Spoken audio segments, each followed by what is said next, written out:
Living in vehicles has kind of been something I've been doing for a long time. So the idea of enlarging that into a school bus was really kind of fun. This little rolling pantry is one of our favorite parts of the kitchen. And we designed it specifically to have a lot of versatility. We have a composting toilet that we built ourselves. It's scary, and then it's like, it's all the dreams that you had coming true. Hi, my name's Alisa. My name is Kevin. Welcome to our bus. Let's go for a tour.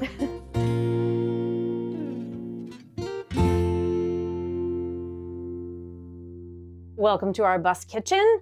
We did decide to go with a side-by-side parallel design. It helped us to manage our little functional triangle of refrigerator, sink, and stove and workspace. I think this kitchen is probably nicer than a lot of apartments that I've lived in before. And certainly we've been able to cook anything and everything that we've wanted to. So this is the sink side of the kitchen. We decided to go with a bigger sink for options, I guess. When we're boondocking and trying to really conserve water, we have a couple of dish pans that fit inside. So we can have one for wash water, one for rinse water. But also just then, if we need to wash something really big, we have that option. Obviously, like this guy comes down and, you know, that kind of stuff. We do have 70 gallons of fresh water available if it's full. The countertops came from Delta, Colorado. My husband and our friend picked out the log, milled it, dried it, and then our friend that did a lot of the build out for us glued it all up and made this beautiful piece for us. These upper cabinets, we chose this size so that we would have some space to move around and not like be, you know, bonking our heads into the cabinets if we were really getting into the sink. All of our push lock, so we tried to avoid having a lot of handles and things that stick out and get snagged on things. They've been plenty big. We have more dishes than I think we have ever used, but we have them if we need to. When we're driving, we have these little guys up here that unscrew and drop down just as an added protection measure. And one thing we did decide to go with too is we put some outlets on the underside of each side of the cabinets just to keep the focus on the beautiful wood grain and not to have everything cluttered up with a bunch of plugs. So with the lower side of our sink side of the kitchen, we just have our trash and recycling under here, as well as our on-demand hot water heater. It's kind of placed there because it's closest to our water tank, which is underneath the bus, and also closest to our two major water users, the sink and the shower. And the way that the cabinet was built, there's a big hole cut out of it in the back so that that heater can vent. We usually just push the curtain aside, open this window a little bit, and everything just vents right out. So now the stove side of the kitchen, we've just continued the same beetle-kill pine live edge on this side of the kitchen as well.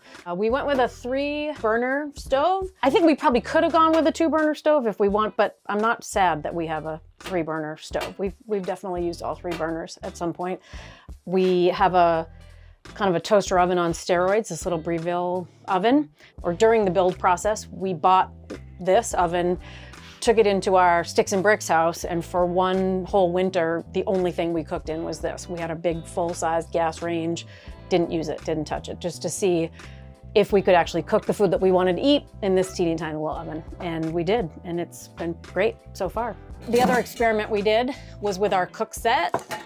So this Magma cook set, this one lid fits on all 3 of these pots. They all kind of nest together, and there is handles that lock into each pot or the frying pan. And because the handles come off, it just, the footprint of this whole cook set is just so much smaller. It literally takes up like 12 inches of a drawer space, and been really happy with this as well. This little rolling pantry is one of our favorite parts of the kitchen. So not only does it give us an unbelievable amount of food storage, but it's an additional workspace as well. And I had an inspiration for this guy in Trader Joe's, you know, those little flip out things at the end you can put your bags on and fill them up. I was like, we need one of those for the kitchen. So you've got this great, you know, workspace. I definitely don't feel like we've sacrificed any counter space because we have this little pull-out board, the pantry top, and it's a nice workspace between the refrigerator right here, the sink right there, and the stove right here. So we have the same upper cabinets that we had on the other side, same size, with the addition of this open guy. Because this countertop is a little bit longer, we wanted to balance the upper side. This side is a little bit longer because the fridge is taking up some of the side on the other side of the kitchen. So speaking of the fridge, we decided to go with propane and electric and RV fridge. This guy's the Dometic. And I think this was the hardest thing for us to buy because it wasn't something that we could kind of test out before we bought it and used it. But it is plenty big for, the two of us. We did go to some RV expos and toured a bunch of different RVs just looking specifically at fridge sizes. And that was a big help to picking this guy. Well, when Kevin and I met, I was teaching school, had the summer vacation off, went to Colorado, and in my Toyota Corolla with my roof box. And Kevin was working with the BLM, living out of his van. At one point, we just got to talking about being on the road and stuff like that. And I made some comment about how I had always wanted to live in a school bus.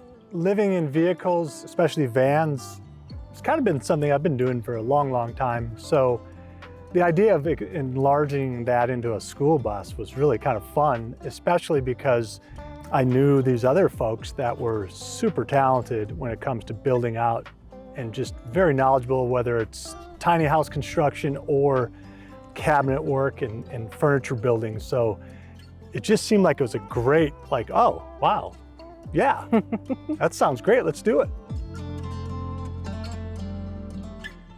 Moving past the kitchen to the left, we have the first half of our bathroom. We did split the bathroom side by side.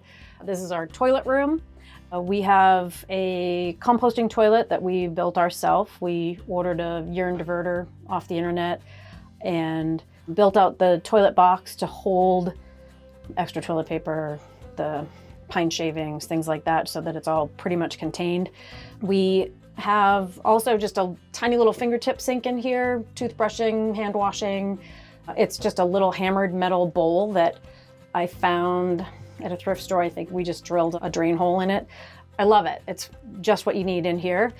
The countertop here is just that same beetle-kill pine that we've just kind of carried throughout. Again, just not trying to mix too many design elements or styles, just to kind of keep some continuity through the whole bus. So opposite our toilet room, we put our shower, and it's just lined with a roofing material, metal, kind of galvanized metal, stainless steel shower pan that we did have built for it. Because it's such a small footprint, it's smaller than the shower pans that you can buy commercially, like at Home Depot or anything like that. And we added this a teak mat inside the shower, because sometimes it's a freezing cold morning, like having a metal shower pan, the drawback I think is that temperature transference, but a teak mat, primo. Our shower head has a little magnetic arm feature, which is really great, especially in a small space if you're trying to get down and wash your toes and things like that. And it does have a couple of different shut-off valves, so that if we're for a boondocking, we're really trying to conserve water, we can take get wet, shut it off, turn it back on, rinse. We have, with that 65-gallon, 70-gallon fresh water tank, depending on how active we are.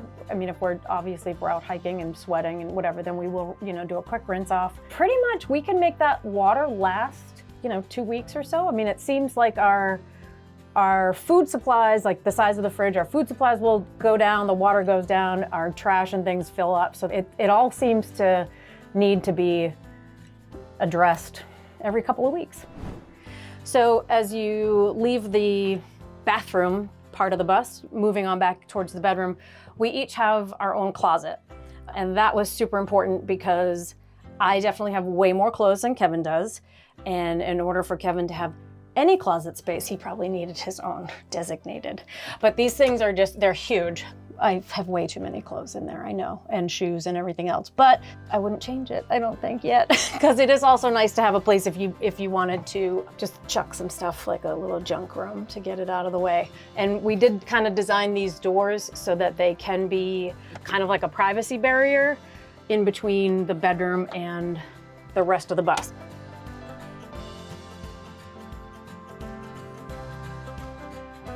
Moving further back into the bus after the closets, here's the bedroom.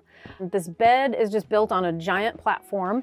It's a full-size bed, which works well for us. I would say anybody that if you're gonna put your bed in a corner like this, get the beddies, these little zippered guys, making the bed so easy and just not a wrestling match every day. Love the beddies. We have, similar to the kitchen, we've got some of these just little side tables for use. The design of this side of the bed has to do a little bit with the amount of space we have here in this walkway, because these drawers were designed to basically pull out almost into that entire space. And we've got 9 of these things. The possibilities of all these drawers are pretty much endless, but basically those drawers come right to the middle of the bed.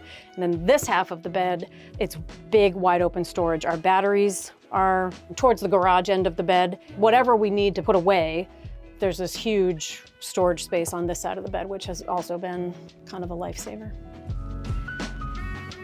The name of the bus, Hygge, as overarching theme for just kind of slowing things down, living more simply, having a cozy and comfortable, like day-to-day existence. We designed the bus to be really comforting. You know, you go in there and you want to be in the space, and that says a lot to like the space that you're living in.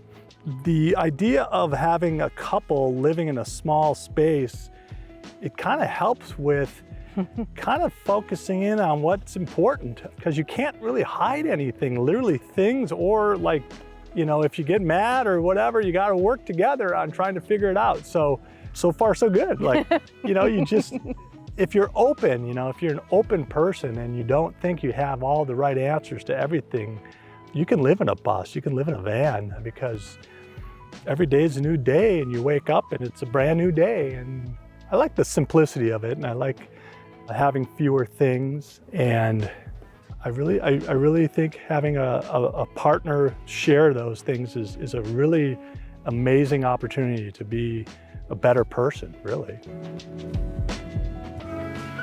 Welcome to our living and dining room of the bus. It's a very important part of the whole bus for us, and the reason it is because it's the first place you come to when you walk into the bus.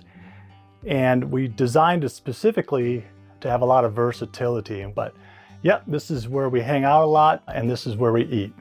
This table actually is the only non-customized piece of furniture in the whole bus. This is actually an IKEA double drop leaf table right from the showroom. And it has worked wonderfully. That's why it's still here. Okay, a lot of people ask us how we keep this thing stationary when we drive. Pretty simple. Instead of drilling any holes anywhere, there's just a strap that's got attachments behind it. And the strap just comes right around like this. And we just strap it like this, tighten it down, and it really hasn't gone anywhere. Boom, that's all it does. It keeps that drop leaf, keeps the whole thing in place. But it's really kind of fun because it has 2 drop leaves. So the first one, just Alisa and I, when we want to have a table, we just pull that out and have a really nice table here. On both sides of this end and this end, there's 3 drawers too, built-in drawers, and each drawer we've actually subdivided into 2 places so that there's stuff on top of it and stuff below it. So there's actually 3 times 2, 6, there's like 12 drawers now here. So when we want to actually convert this into both drop leaves being used, we just pull the table out like that and then spin it all the way like this, bring the other drop leaf off, and then 4 people can sit here, and then the other people can sit on this side. So we can actually have a dinner party for 8 around this table. This is the living room side of the living room dining room. Starting from the top, there's storage in the back. There's storage underneath both sides of this thing, and there's storage underneath each armrest. And those also have USB and power supplies there, so we can each have our phone being charged or anything else we need being charged.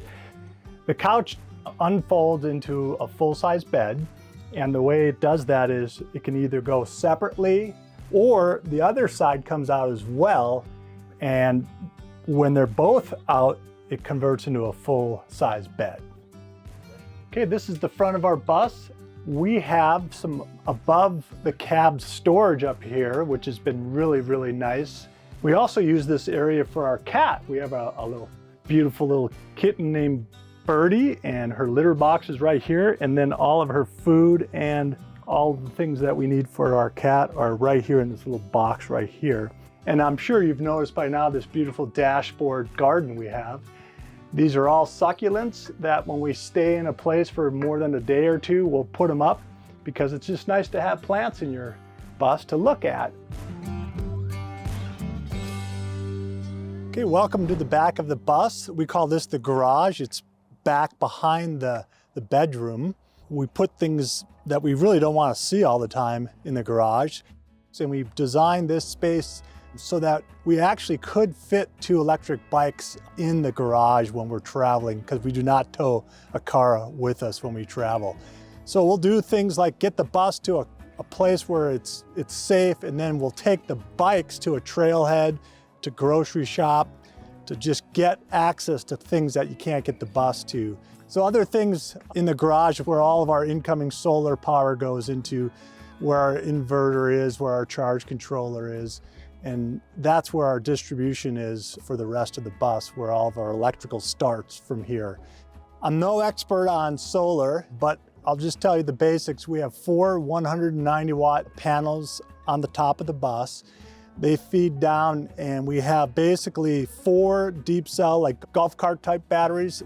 Basically, we designed the whole solar system first, what we were going to put in the bus, and then we backwards planned from there so that we had enough capacity to run all the things that we needed.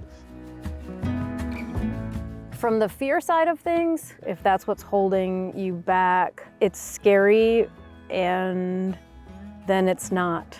You know, it's scary, and then it's like, it's all the dreams that you had coming true. Yeah, right? Absolutely. And I think if you were gonna do something like this, to like learn as much as you can. Like, so watch videos like this, learn from people that have done it.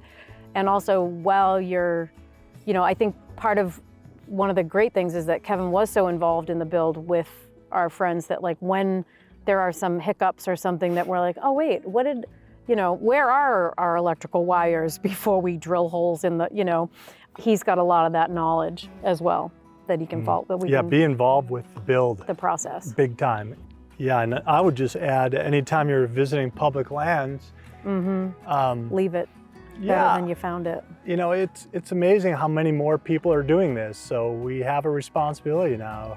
Know the rules and regs of where you're going, because we want people who live in school buses, people who live in vans on public land, to give it a good name, to actually be the eyes and the ears of public managers, land managers, because there's no way, as being one myself, you can be there all the time. And we all are in this together. We got to figure it out and keep the place clean.